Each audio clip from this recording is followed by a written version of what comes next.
Okay. Kerisos, Gimel Zion.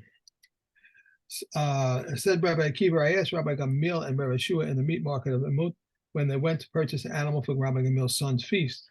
One who cohabitates with his sister, his father's sister, and his mother's sister in one lapse of awareness, what is he liable for? He's liable for one katas for all of them, or one for each.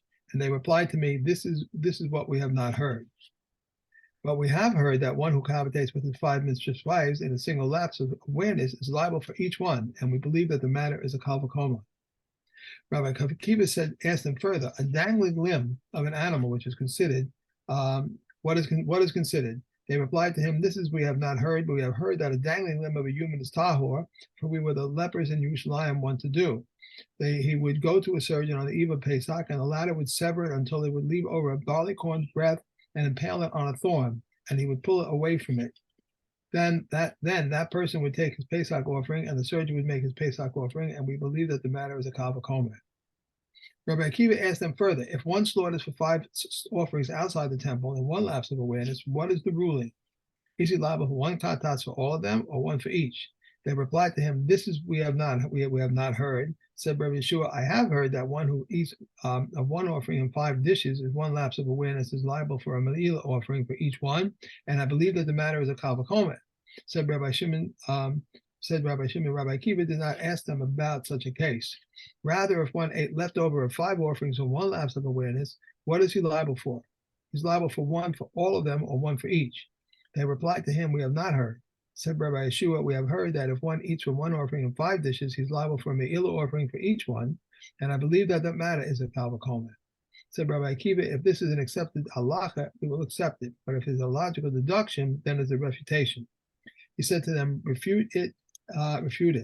He replied to him, no, if you say that the case of me'ila in which the Torah made the one who gives to eat as though he were eating, and the one who bestows benefit as though he were receiving benefit, and the Torah reckoned together the me'ila over a long period of time, can you say the same regarding the case of the leftover offering, which has none of these deficiencies? Okay. And you're up. Okay. All right. So, Mishna Yud. So, carrying on questions asked by Rabbi Akiva. Shaltius Rabbi Eliezer. So if a person does multiple malachas of the same category, so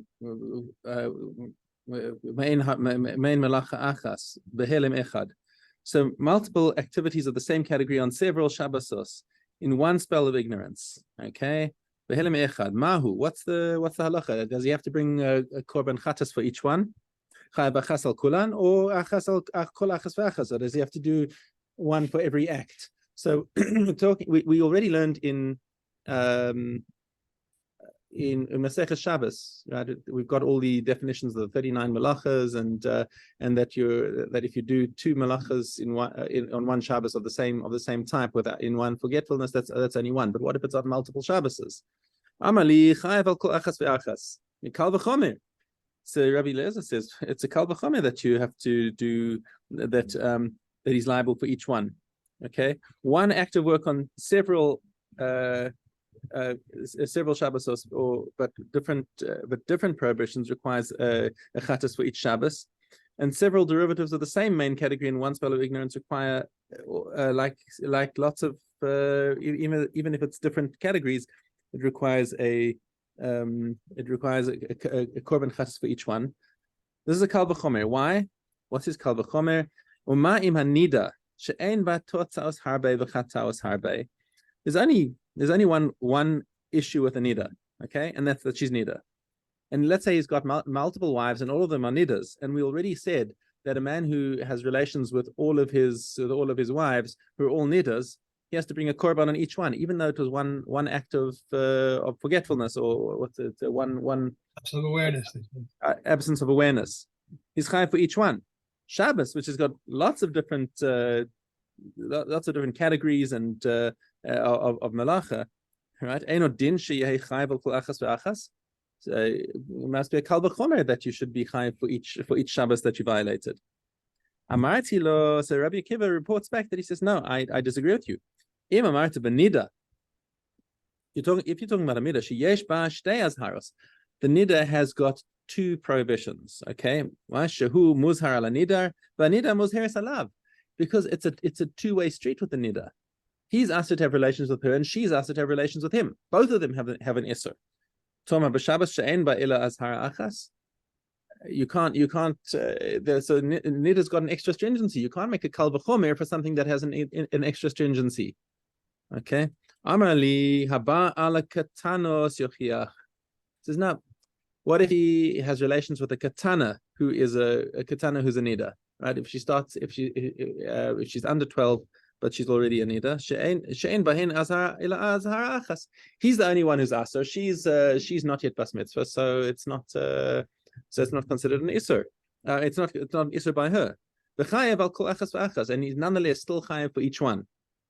Amarti lo, I said that's still not going to cut it. Lo, im amarti b'ba'al katanos she'afal pi she'ein bahin achshav yesh bein lachazman. But the katanos are still going to come into they're still going to come into the klal of having mitzvahs. So that's still a stringency by nida. Tomar b'Shabbos she'ein ba lo achshav lo lachazman. It's not. There's only a one way isur for Shabbos, and there's never going to be anything different. Amar li habal behema yochiach. He says, okay, fine. So if someone has relations with an animal, that'll prove it. That he's chayav for each one. And Rabbi Akiva says, Amarti lo tochiach. He says, prove it. Habahema kashabbos. I'll say to you that behema taka is like Shabbos. So that if he's b'shogeg, didn't know it was asur, and had relations with 5 different animals, he only has to bring 1 chatas. Says Rabbi Akiva. So he says, so tachlis, he doesn't have a proof from Rabbi Eliezer. Does Paskin? So Rabbi Akiva has rejected Rabbi Eliezer's ruling, and therefore, and it seems like coming out of this that he'd only be chayav 1 chatas for doing the same malacha on multiple Shabbos without realizing that this malacha was asur. Okay. Moving on to Perik Daled. Safek achal chelev, safek lo achal. Okay. So he's got a safek, he ate something, he doesn't know if it was chelev or not. But there's grounds to suspect that it might have been chelev. Okay. But achal, and even if he did eat it, safek yesh bab kashir. And he says, but even if I did eat it, I'm not sure if it had a kazayas in it. Safek enbo. Chelev v'shuman lefanav. Or if there was chalev and there was permitted fat in front of him. He's not sure which one he ate. Or another case, his wife and his sister are with him in the house. And he had relations with one of them, and now he's not sure if he had relations with his wife or with his sister. Okay, that's some very strong drink. And he doesn't know which one it was. That's another case where he's got a suffix of whether it was a mutar relationship or whether it was a relationship with kares. Shabbos v'yom chol. He knows he definitely did melacha, but he's not sure whether it was on Shabbos or on a yom chol. Maybe asham taloi. So these are cases where a person brings an asham taloi. There's grounds for reasonable doubt that he might have done a chet with that carries kares, but he's not sure. So if he knew for sure, he would bring a chatas, but because he doesn't know, he brings an asham taloi. Mishna Beis, Kashem, she'im achal chelev v'chelev behelem echad, eno chayev ela chatas achas, kach al lo hoda shelehen, eno mevi ela asham echad. So just like if a person was eating chalev and he didn't realize, and he carried on and he ate some more chalev an hour later, and then somebody else comes and says, "Oh, I just looked at the pack that you took the meat out of, and it's actually all chalev." And he says, "Oy vey, how many chatas do I have to bring?" Even though it was 2 different sittings, it was one lapse of awareness.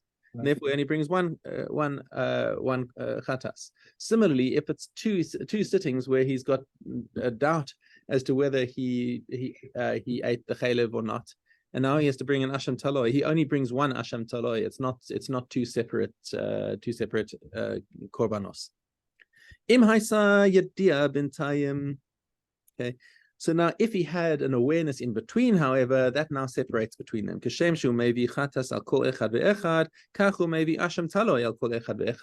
as soon as it is brought to his attention that he either has a vadai korban or he has a safek korban, that now ends that one, and that's now locked in. If he does it again, it's a new korban. So his awareness is what locks in the korban.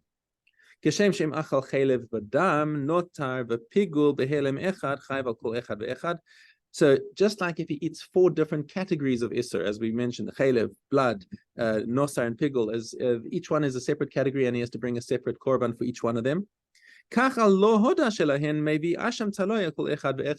So if he has a situation where he has a safek of whether he ate each one of them, then each one of them requires a separate asham taloi.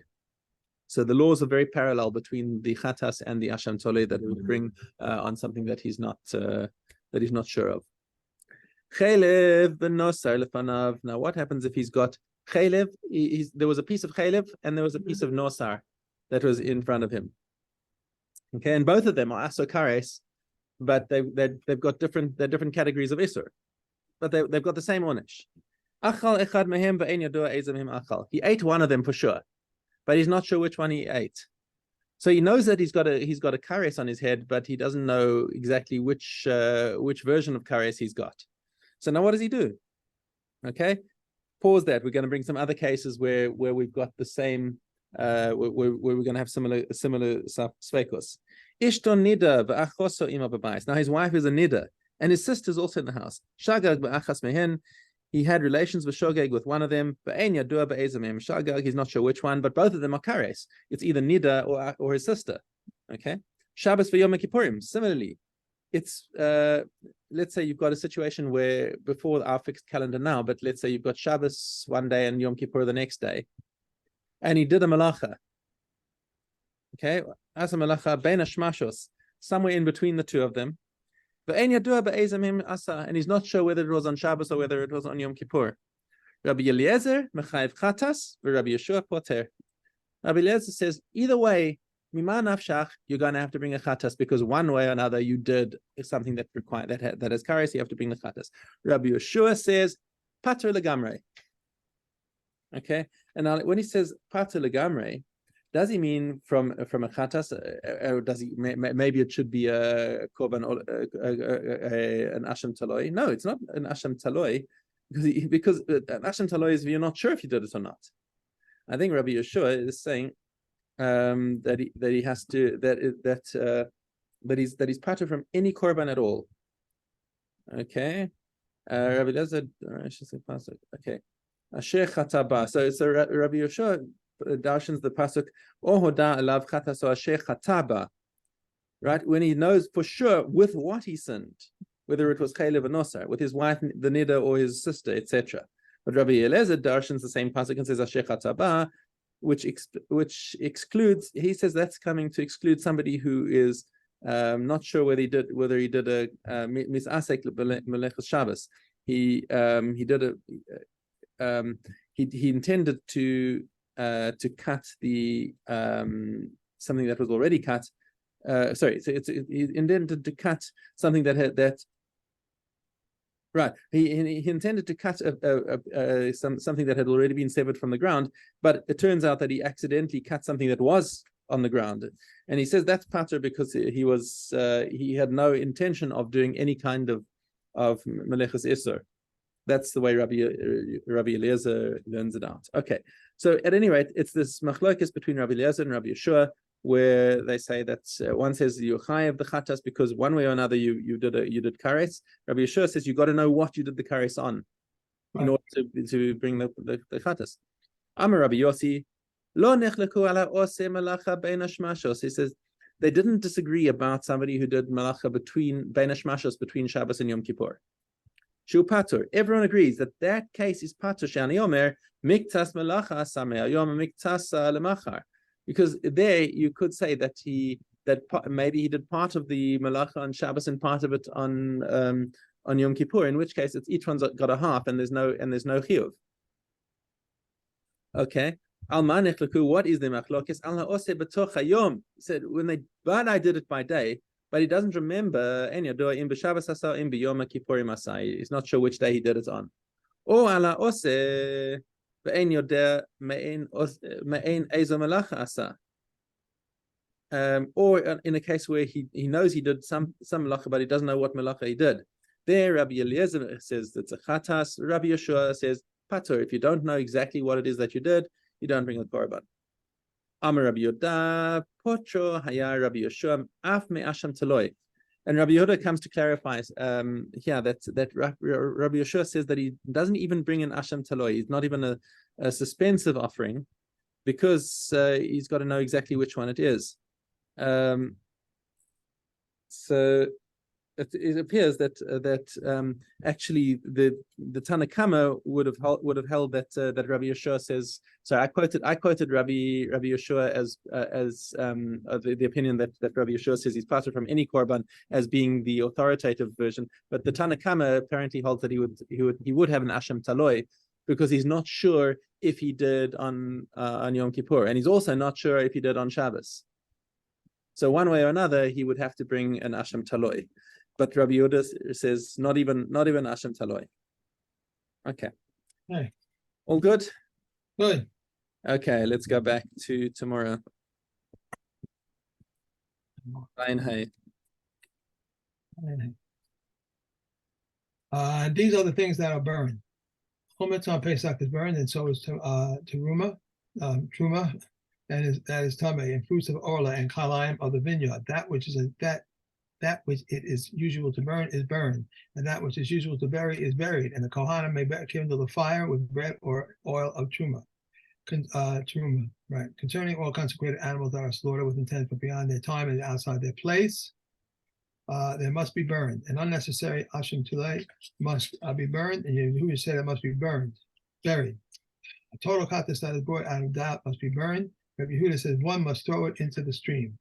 And all items that must be burned may not be buried, and all items that must be buried may not be burned. Rabbi Yehuda says if one wishes to be stringent with himself to burn items that must be buried, it is permitted. And they said to him, it is not permitted to deviate. Okay, tomorrow. Okay, Kerisos, one Mishna from Kerisos. Right.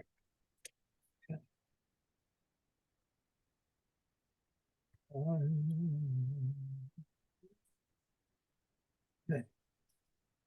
36 Kerisos are mentioned in the Torah. One who cohabitates with his mother, he with his father's wife, or with his daughter-in-law, or who cohabitates with a male, an animal, or a woman who allows herself to be mounted by an animal. He who cohabitates with a woman and her daughter, or with a married woman. He who cohabitates with his sister, or with his father's sister, or with his mother's sister, or with his wife's sister, or with his brother's wife, or with his father's brother's wife, or with a menstruant, the blasphemer, the idol worshiper, or one who gives his offspring to the Molech.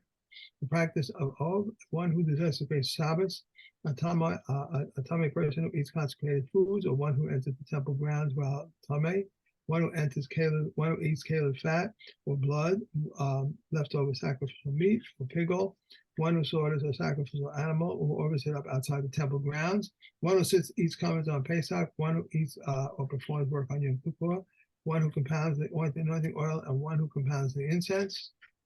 Or anoints himself with the anointing oil, who neglects the mitzvahs of the Pesach offering or circumcision. These are positive commandments. Okay. The Choros.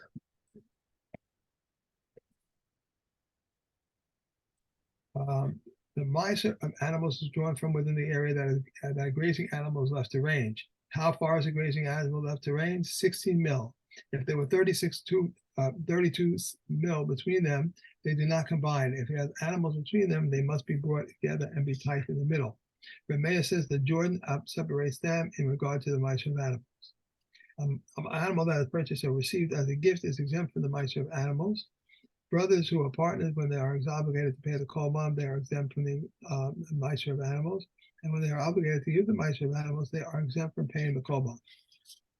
If they acquired animals from the estate, they are obligated, and if not, they are exempt. If they divided the estate, then they re-entered into partnership, they are obligated to pay the korban and are exempt from the miser of animals. All animals must enter the pen to be tied, except for a hydra, trefa, an animal born by cesarean section, one before its time, or an orphan, which is an orphan, and animal whose mother died or was slaughtered. Rabbi Yeshua says even if its mother was slaughtered and the hide was intact, the offspring is not an orphan. Tzvachim.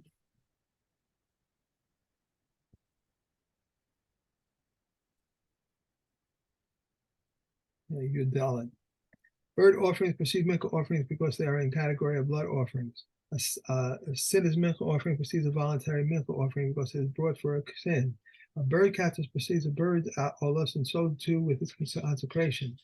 All katos offerings mentioned in the Torah precede asham offerings except for the asham offering of the Masorah because it is brought to make the Masorah fit. All asham offerings mentioned in the Torah must be in their second year and must be worth at least 2 silver shekels except for the asham offering of a Nazir and the asham offering of a Masorah, which must be in their first year and need not be worth 2 silver shekels. Just as they precede one another in their offering, or so they precede one another in their consumption. Between a shalamin, no, what did I say? Shalamin. Yeah. That's wrong. I can't get it out. Shalamin, right? Offering Yes. in a shalamin offering of today, that of yesterday takes precedence. Between a shalamin offering of yesterday and a katas and asham offering of today, that of yesterday takes precedence. These are the words of Reb Meir, but the comments say the katas offering is taking precedence because it's the most holy offering. Okay. Regarding, That's it. Done. Okay, Valkama. If he leaves it in the sun or gives it over to a deaf mute or a mentally deranged person or a minor and it goes out and damages, he is liable. If he gives it over to a shepherd, the shepherd assumes responsibility in its stead. If it falls into a garden and derives benefit, his owner pays for what is benefited. Should it go down in its usual manner and damage, it pays for what it damaged. How does he pay for what is damaged? He appraised how much a saw's space in the field was worth and how much it is worth. Rabbi Shimon says if it eats ripe fruit, he pays for ripe fruit of a saw, and if 2 saws, 2 saws. If one makes stacks of grain in another field without permission and the animal belongs to the owner of the field eats them, he is exempt. If it is injured by them, the owner of the stack is liable. Should he make the stacks for permission, the owner in the field is liable. If one causes a fire through a deaf, mute, mentally deranged person or a minor, he is exempt by the laws of man, but liable by the laws of Hashem. He causes it throughout one's sound mind, and the one of sound mind is liable. If one brings the fire and brings the wood, and one brings the wood, the one who brings the wood is liable. If one brings the wood and one brings the fire, the one who brings the fire is liable. If another one comes along and fans it, the one who fans it is liable. So the wind, fan, all are exempt. Carry on. If one sets a fire and it consumes wood, stones, or earth, he is liable, as it is said. If a fire goes forth and comes across thorns, and a stack of grain or standing grain or a field is consumed, the one who ignited the fire shall entirely pay. And if it crosses a fence 4 cubits high, or a public road, or a river, he is exempt. If one ignites a fire with his own property, how far can the fire cross? The Elazar ben Azariah says, we view it as though it were in the middle of a core space of land. Reb Eliezer says 16 cubits, like a public highway. Reb Akiva says 50 cubits. Reb Shimon says the one who ignited the fire shall pay all is according to the fire. Okay. Next.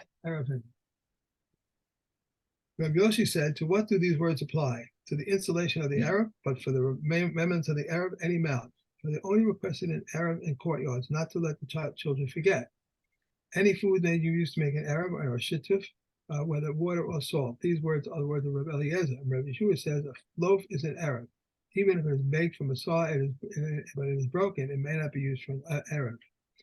A loaf worth an issa, but which is whole may be used for an Arab. A person may give a ma to a grocer or to a baker in order that he give him possession in the Arab. These are the words of Reb Eliezer but the sages say his money does not affect possession.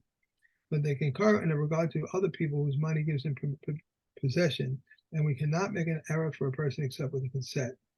The Behuda said, to what do these words apply? To Arab, to Chumin, but in regard to Arab Chaveros, we may make an Arab with his consent, and without his consent, we may benefit a person in his absence.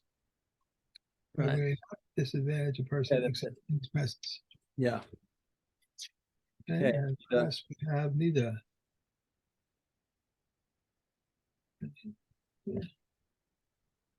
Should be okay. Aleph Tav. What is meant by a virgin? Any girl who has never discharged blood in her life, even if she is married. Regarding a pregnant woman, her time suffices for her only from when her fetus becomes noticeable. Regarding a nursing woman, her time suffices for her until she weans her child.